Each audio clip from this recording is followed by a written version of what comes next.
Art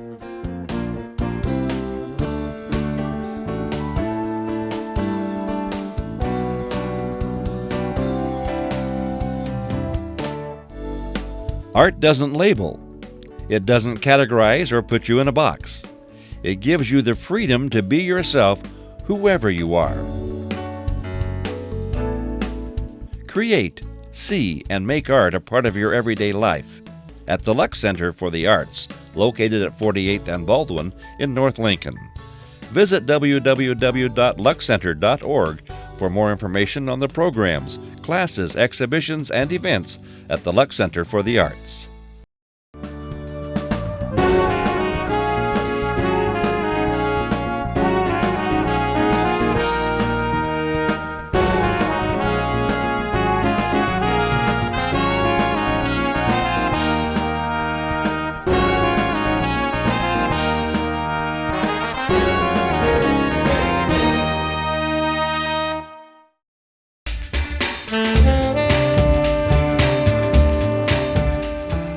Film studies students become absolutely passionate about those who really are involved in the discipline, and it's amazing the number of people who take film studies and take a class later on in their career and suddenly they switch to being film studies majors because they discover that there's much more to film than they've ever realized, that there's a director behind the making of a film, that not only are the actors there, but what goes into it, the editing, the camera movement, the placement.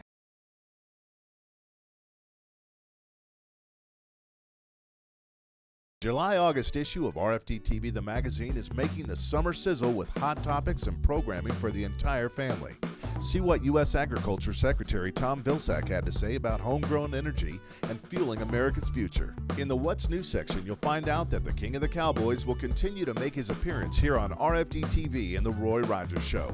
The Rural Lifestyle section will surely make you smile with working dogs, your best friend on the farm. Also, check out how to preserve and research your farm's history using the latest technology available. Or find out how fun it is to upcycle using old glass, plates, and bowls. The Country Music and Entertainment section features the man behind RFD-TV's In the Bunkhouse, Red Stiegel.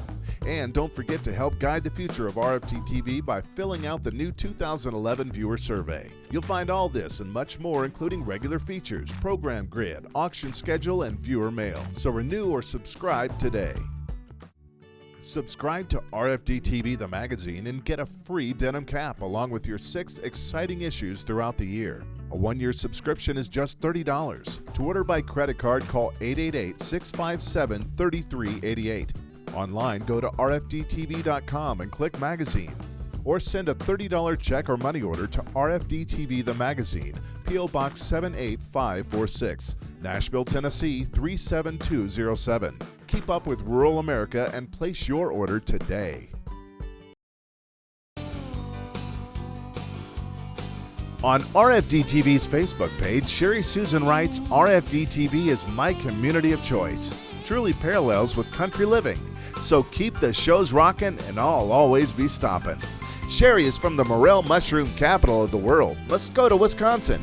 She works for the World Trade Association for credit unions. In her free time, she adores her 2 handsome sons, Billy and Bobby, and enjoys all things horse-related, including trail rides, camps, clinics, and attends the Calgary Stampede each year. Sherry spends her Sundays relaxing while watching Craig Cameron, Tyler Magnus, American Rancher, and Cowboy Church on RFD-TV. For your chance to be the next RFD-TV Face of the Week, go to rfdtv.com and click the link to Facebook. Once there, post on our wall and tell us why you love RFD-TV. Log on today. Hello folks, Uncle Jimmy here of Uncle Jimmy's Brand Products. You know, a horse kept in a stall for any reason will develop stall boredom.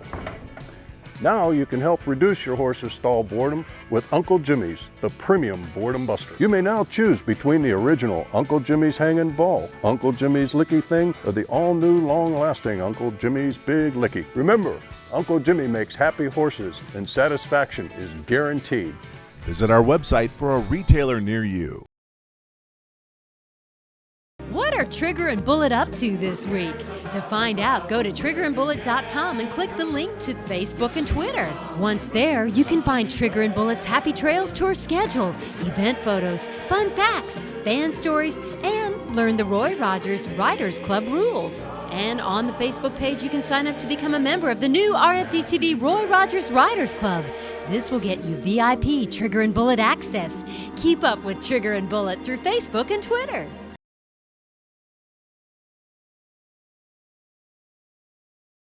Students in the College of Agricultural Sciences and Natural Resources volunteered to teach students on UNL's City campus about agriculture on Tuesday. The event was named Husker Food Connection in light of the goal, getting non-ag students to connect food they eat with agriculture. Ashton Mines is an Institute of Agriculture and Natural Resources ambassador who helped plan the event.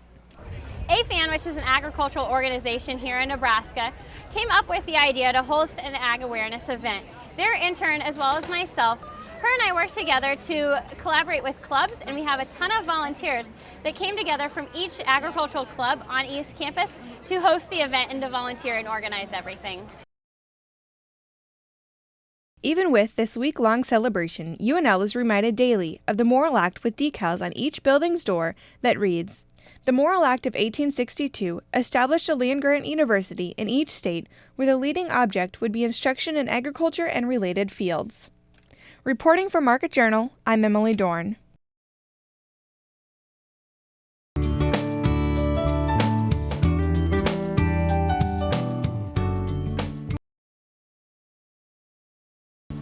When you're selecting a site for your rain garden, you have to know your soil's infiltration rate.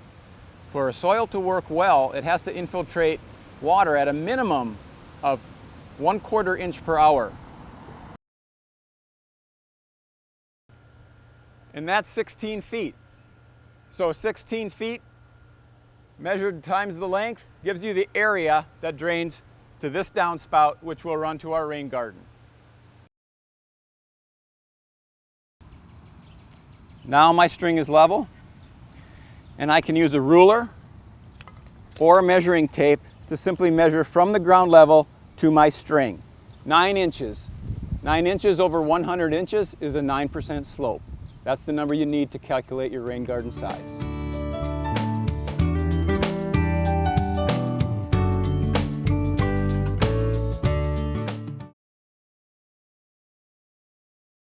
Dr. John Owens, former Harlan Vice Chancellor of the University of Nebraska-Lincoln Institute of Agriculture and Natural Resources, and Dr. Dick Fleming, former Administrator and Professor Emeritus in UNL's Department of Agriculture Leadership, Education, and Communications, both have a passion for the Act of 1862 and discuss the importance of the Act to Nebraska. Sure. I am John Owens, and I came here in December of 2000 to serve as the Vice President and Vice Chancellor for Agriculture and Natural Resources. I am an entomologist by scientific endeavor, and I served at New Mexico State University before I came to Nebraska, first as a faculty member and then as a department head, and then many years as Dean of Agriculture and Home Economics. And I spent my last 4 years or so as Executive Vice President and Chief Academic Officer there. So I've spent the last 25 plus years in academic administration with a land-grant university. I'm Richard L. Fleming. I joined the university in 1956 as Assistant Extension Editor. Subsequent to that, I served as department head, head of the Department of Agriculture, or Publication, head of Department of Public Relations, and assistant to the Chancellor.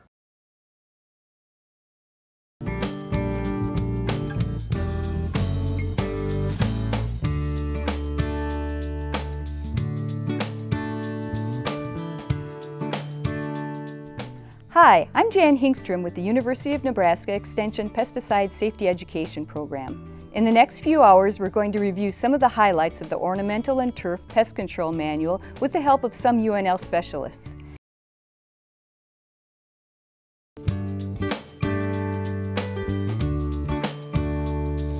Pesticides are an important tool in managing pests. However, some pesticides eventually may not work as well due to resistance. Zach Riker, UNL, explains how this happens and some best management practices we can use to slow that process so that our pesticide tools will remain effective. My name is Zach Riker, and I'm a professor at the University of Nebraska-Lincoln. I'm a turfgrass extension specialist, and we're going to talk today about pesticide resistance. And when we talk about pesticide resistance, that includes all pesticides, herbicides, fungicides, and insecticides. At least the ones that we use are the ones that we use in turf.